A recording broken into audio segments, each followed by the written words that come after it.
Mga mi, bago tayo umakyat, maglilinis muna tayo ng auto natin para naman hindi ito mapuno ng yelo. Tara, samahan niyo ako mga mi. Ito yung dadaanan papunta sa auto namin.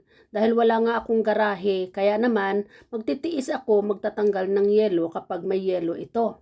Wala kasing garahe yung auto ko mga mi, kaya kapag dumating ang mga yelo, ligong-ligo talaga ito sa yelo. Halos hindi siya makita sa yelo. Kaya pupuntahan natin ito mga mi. Kung nakikita nyo yan o mga mi, o tingnan nyo, naligo na sa snow, yung isang auto ay wala kasi tinanggalan na sa mga mi. Kaya samahan nyo ako kung paano ito matanggal mga mi. Tingnan nyo ng mga mi. O, sobrang lamig mga mi, sobra talaga as in, pero ang sarap-sarap talaga magtanggal ng mga yelo dyan. Parang hindi mo malaman kung ano yung feeling mo ba kapag ikaw ay nasa snow. Feeling mo parang nasa langit ka kasi puro mga puti yung makikita mo. Kung nakikita nyo yun mga miyo, tingnan nyo. Tuwang-tuwa ako dyan, akala nyo ba? Parang ayaw ko nang umalis dyan mga mi.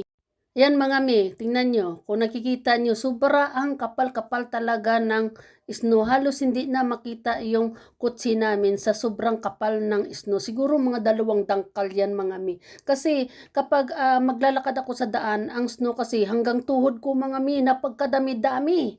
Dahil nga mga mi, kamay ko lang ang ginamit ko dyan, kaya naman kalahati-kalahati lang muna ang ginawa ko dyan, kalahati muna dun sa kabila hanggang matanggal, hanggang maubos yan mga mi. Pero dahil gawa nga ng hindi ko na naman maabot yan mga mi sa pinakatuktok, kaya hinayaan ko na lang yun mga mi.